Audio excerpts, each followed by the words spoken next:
உங்க விஜய் மண்ணுக்கும் மக்களுக்கும் முதல் வணக்கம். நான் உங்கள் ஆர்ஜே விஜய். நேயர்களே, இன்னைக்கு ஒரு முக்கியமான டாபிக் பார்க்க போறோம். என்ன அப்படின்னு பார்த்தீங்கன்னா, நம்மள்ல நெறைய பேருக்கு உடம்ப ஃபிட்னஸா வச்சுக்கணும், நல்லா ஃபிசிக்க மெயின்டெயின் பண்ணணும் அப்படின்னு ரொம்ப ஆசைப்படுவோம். ஆனா, அதுக்கான முயற்சிகள்ல ஒரு ஸ்டெப் கூட எடுத்து வைக்கிறதுக்கு ரொம்ப ரொம்ப தயங்குவோம். இந்த மாரி ஆட்களுக்கு தான் இப்ப நம்ம சொல்லப் போறது. என்னன்னு பார்த்தீங்கன்னா, உங்களுக்கு 2டே ஆப்ஷன் தான் இருக்குது. 1 டே பை டே கணக்குல ஒரு ஒரு நாளும் கொஞ்சம் கொஞ்சமா கஷ்டப்பட்டு உங்களுடைய பிற்காலத்துல நீங்க ஹேப்பியா கொஞ்சம் ஹெல்த்தியா இருக்கிறதும் ஆசைப்படுறீங்களா? இல்ல இப்ப நல்லா ஃப்ரீயா ஹேப்பியா இருந்துட்டு, உங்க பிற்காலத்துல ரொம்ப கஷ்டப்படுறதுக்கு ரெடியா இருக்கீங்களா? இந்த 2டே ஆப்ஷன் தாங்க.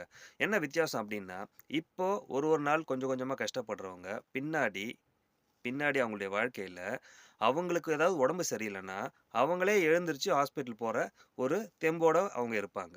ஆனா, இப்ப ஃப்ரீயா விட்டுட்டு பின்னாடி கஷ்டப்படுறதுக்கு நான் ரெடின்னு சொல்றவங்களுக்கு, ரொம்ப முக்கியமா கேட்டுக்கங்க. உங்கள 4 பேர் கூட்டிட்டு போய் ஹாஸ்பிட்டல்ல சேர்க்கிற நிலைமையில தான் நீங்க இருப்பீங்க.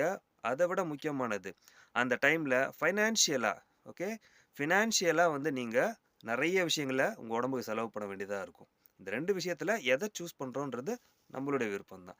இதுல 3வது ஒரு வகை இருக்காங்க. என்ன தெரியுங்களா?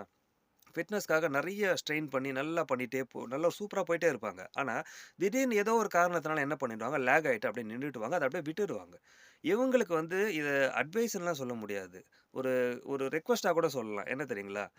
பாதி கிணறு தாண்டியாச்சு. இன்னும் கொஞ்சம் தானே. தயவு செஞ்சு அப்படி எந்திச்சு வந்துருங்க. தயவு செஞ்சு. ஏன்னா, முதல் அடிய எடுத்து வைக்கிறது மட்டும் தான் கஷ்டம். நீங்க அந்த அடிய எடுத்து வச்சுட்டு பிறகு, இன்னும் அந்த மீதி கிணற தாண்டுறதுல என்ன கஷ்டம் இருக்க போகுது?